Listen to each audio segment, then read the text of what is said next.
Le Mexique dominera les années d'Amen 2030 et les États-Unis ont besoin que cela se produise. La rivalité États-Unis-Chine domine la géopolitique actuelle. Et à mesure que les tensions s'intensifient, le Mexique essaie prêt à devenir l'allié le plus crucial de l'Amérique pour maintenir sa suprématie économique mondiale. Avec plus de 80% de ses exportations destinées au marché américain, les liens financiers du Mexique avec son voisin du Nord sont déjà profondément enracinés.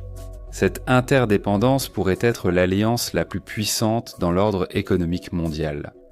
Mais certains défis vraiment intéressants se dressent sur la route. Les fondamentaux de l'économie du Mexique sont parmi les meilleurs de la planète. Il bénéficie en signe d'une combinaison parfaite de facteurs démographiques, géographiques et politiques pour attirer d'énormes investissements. La main-d'œuvre du Mexique est relativement jeune et constitue un atout crucial pour la croissance économique.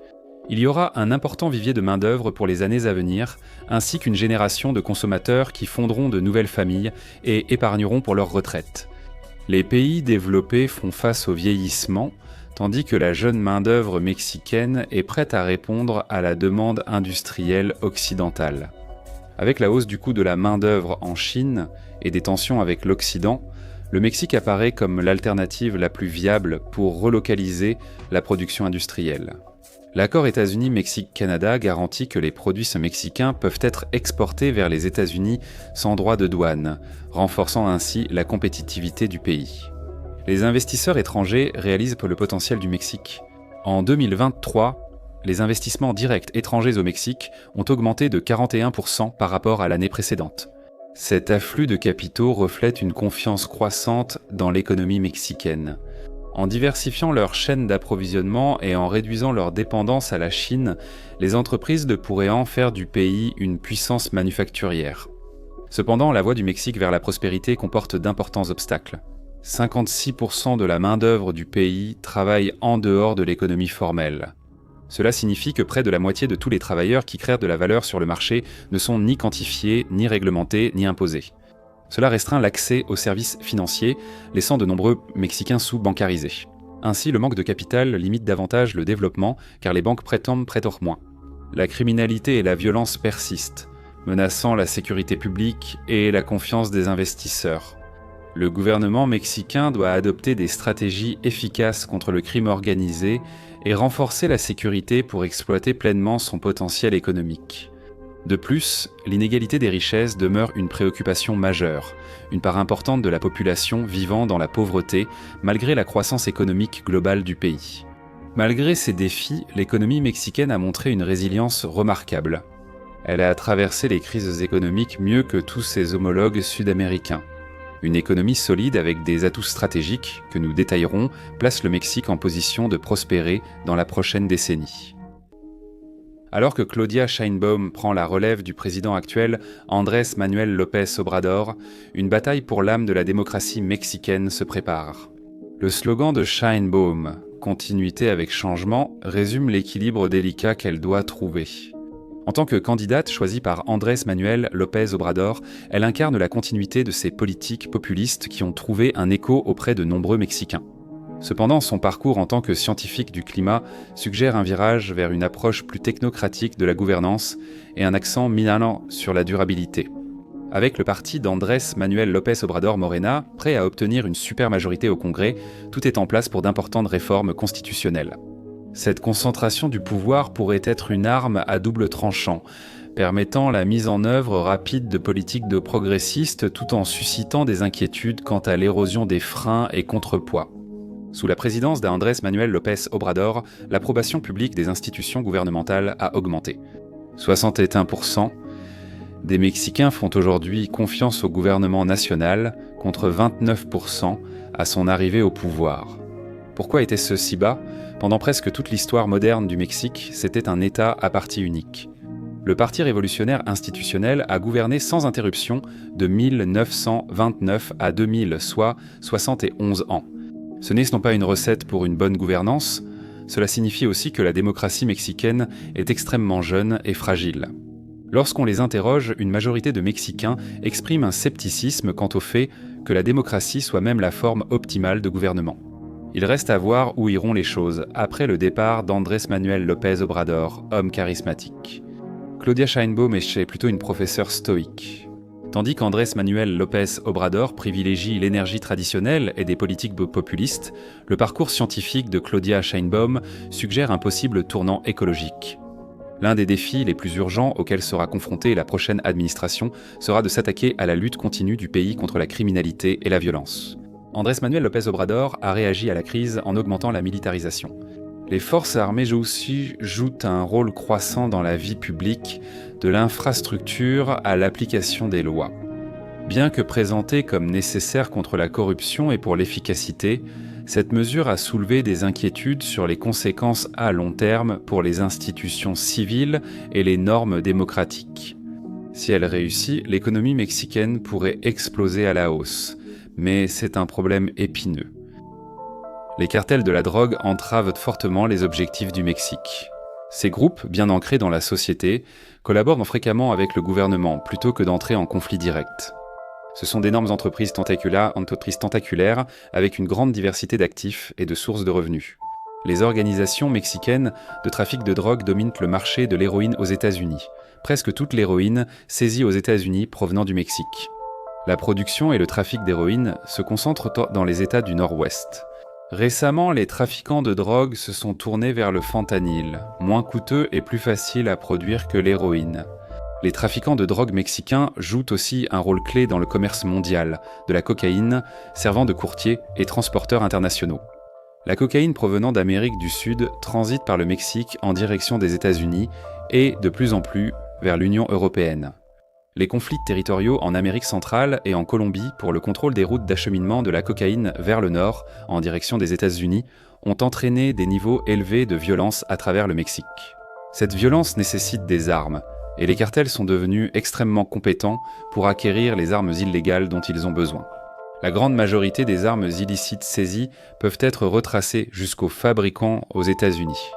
Cette question est devenue un point de discorde entre les États-Unis et le Mexique, les autorités mexicaines ayant poursuivi des fabricants d'armes américains. Malgré la hausse des saisies d'armes à la frontière américano-mexicaine, l'approvisionnement des groupes criminels au Mexique n'a pas significativement diminué. C'est l'un des systèmes les plus antifragiles du continent. En Afghanistan, les talibans étaient financés par l'argent de la drogue. C'est pareil pour les rebelles tchétchènes en Russie et d'autres groupes rebelles dans le monde. Si vous pouvez générer des revenus grâce à la vente de drogue, blanchir cet argent et acquérir des armes en dehors de la fiscalité ou de la régulation gouvernementale, vous disposez de tous les éléments fondamentaux d'une insurrection durable. Andrés Manuel López Obrador a saisi ce risque et a élargi fortement le rôle de l'armée dans la vie publique. Plus de 100 fonctions auparavant assurées par les autorités civiles ont été transférées aux forces armées. Un expert note que l'armée est aujourd'hui la plus grande et la plus puissante qu'elle ait jamais été. Pourtant, il y a peu de preuves que la tension diminue. Le taux d'homicide au Mexique a augmenté de 76% entre 2015 et 2021, atteignant un pic de 26,6 décès pour 100 000 habitants. Depuis 3 ans, ce chiffre est en baisse, mais pas aussi rapidement qu'il n'a augmenté au cours du demi-siècle précédent. La concurrence entre les cartels de Sinaloa et de la nouvelle génération de Jalisco pour le contrôle des routes de contrebande et des points de passage à la frontière avec les États-Unis en est la principale cause. Et une guerre civile au sein du cartel de Sinaloa pourrait aggraver encore davantage la situation. Aujourd'hui, aucun camp ne souhaite la guerre avec leur gouvernement d'État. Ils veulent juste contrôler les chaînes d'approvisionnement pour leur profit. Il est vraiment difficile de savoir précisément combien d'argent circule dans ce secteur. Un rapport du gouvernement américain estime qu'entre 6 et 29 milliards de dollars par an ont été transférés des États-Unis vers le Mexique au cours des 15 dernières années pour des drogues illégales. Pourtant, l'industrie de la drogue au Mexique n'emploie qu'environ 175 000 personnes. Cela ne concerne que 0,3% des travailleurs mexicains. Si vous arriviez à tout arrêter, cela ne bouleverserait pas l'économie mexicaine. On pourrait même dire qu'une baisse de la criminalité serait compensée par l'investissement étranger dans l'industrie et la fabrication mexicaine. Mais cela nécessiterait une refonte complète du système judiciaire, une militarisation accrue et une amélioration massive de la coordination entre les autorités mexicaines et américaines. C'est un énorme défi. C'est le moment idéal pour que le Mexique et les États-Unis coordonnent leurs efforts. Depuis des décennies, la mondialisation a affaibli l'industrie manufacturière américaine. Désormais, la Chine étant la première puissance manufacturière, les décideurs américains cherchent une alternative. Le problème est que les travailleurs américains coûtent très cher et que le foncier n'est pas bon marché non plus. Créer une nouvelle usine sans beaucoup de robots et d'automatisation devient très difficile. C'est l'un des grands paris des États-Unis pour remplacer la fabrication chinoise, mais ce n'est pas le seul. L'Amérique veut aussi rapatrier ou déplacer une grande part de sa production vers des pays alliés. 2023 a été la première fois en 2 décennies que les exportations du Mexique vers les États-Unis ont dépassé celles de la Chine. Un accès sans droit de douane aux produits mexicains aux États-Unis assurera une coopération économique stable pour les décennies à venir. Avant l'accord Canada, États-Unis, Mexique, le pays a passé des décennies dans une union économique sous l'accord de libre-échange nord-américain. Avant cela, le Mexique était sous la protection militaire de facto des États-Unis grâce au traité de Rio et à la doctrine Monroe. Cela signifie que le capital devrait être à l'aise pour réaliser des investissements à long terme afin de favoriser une intégration plus profonde des économies nord-américaines. La proximité du Mexique avec les États-Unis entraîne aussi des coûts de transport réduits, des délais de livraison plus courts et une communication facilitée entre fabricants et clients. Il y a juste un autre problème. La fabrication nécessite beaucoup d'énergie. Le paysage énergétique du Mexique raconte une histoire d'immense potentiel entravée par une mauvaise gestion. Malgré près de 6 milliards de barils de réserves prouvées, le Mexique pourrait bientôt devenir importateur net d'énergie. Comment un pays doté de ressources aussi vastes s'est-il retrouvé dans une position aussi précaire ?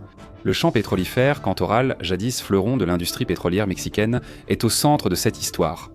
Découvert en 1976, le champ Cantoral était une merveille géologique. À son apogée en 2004, il était le 2e plus grand champ pétrolifère du monde en termes de production, extrayant la somme impressionnante de 2,1 millions de barils par jour. Ce seul champ représentait plus de la moitié de toute la production pétrolière du Mexique. Mais les jours de gloire de Cantoral n'ont pas duré. En 2019, la production n'était plus que de 158 000 barils par jour, soit 7,5% du maximum, car les réserves faciles à exploiter étaient épuisées. Que s'est-il passé ? La réponse est chez Pemex, la compagnie pétrolière nationale du Mexique. Pendant plus d'un demi-siècle, Pemex a souffert de mauvaise gestion, corruption et manque d'investissement dans les technologies et l'exploration. Au lieu de réinvestir les profits dans l'entretien et l'expansion, les gouvernements mexicains ont utilisé Pemex comme vache à lait, détournant ses revenus pour financer d'autres secteurs. Cette vision à court terme a laissé l'entreprise avec une lourde dette et incapable de suivre l'évolution du secteur énergétique mondial. La production de pétrole brut mexicain décline depuis plus de 10 ans. En 2006, le pays produisait 3,3 millions de barils jour. En 2020, il n'était plus que 1,7 million de barils. Cette baisse de la production, associée à une demande intérieure d'énergie en hausse, a placé le Mexique sur une trajectoire de collision avec l'insécurité énergétique. Le pays est désormais confronté à la perspective de devoir compter sur des sources étrangères pour répondre à ses besoins énergétiques. Sans un approvisionnement énergétique stable et suffisant, les ambitions du Mexique de devenir une puissance manufacturière mondiale pourraient être gravement compromises. L'énergie est le moteur de l'industrie, et un approvisionnement énergétique peu fiable ou coûteux pourrait faire fuir les investissements même que le Mexique espère attirer. Le pays devient ainsi très vulnérable au choc des prix et aux pressions géopolitiques. Ironiquement, le Mexique a toutes les ressources pour être énergétiquement indépendant et devenir un grand exportateur. Le pays possède d'importantes réserves de pétrole inexploitées, un fort potentiel en énergie renouvelable et une position stratégique pour le commerce énergétique. Pour réformer l'industrie énergétique mexicaine, il faudrait d'abord moderniser et peut-être privatiser Pemex pour améliorer son efficacité. Libérer les investissements dans les technologies d'exploration et de production afin d'augmenter la production des champs existants et d'en découvrir de nouveaux. La présidente Sheinbaum, ancienne scientifique du climat, a publié des articles sur la transition hors des combustibles fossiles et la réduction des émissions. Cela ne semble pas correspondre à ses objectifs. Si elle a un autre plan pour résoudre le casse-tête énergétique du Mexique, je suis tout oui. C'est cela qui fixera leur trajectoire économique pour la prochaine décennie. S'ils réussissent, le $11 000 à plus de $21 000. Sans un secteur énergétique sûr et efficace, les ambitions du pays pourraient en rester hors de portée. Le Mexique connaîtra encore une certaine croissance dans la prochaine décennie. Cela, en soi, fera du pays une exception dans un monde qui se démondialise. Nous avons déjà fait des vidéos expliquant pourquoi c'est très mauvais pour des pays comme l'Allemagne et le Brésil, que vous pourrez voir ensuite.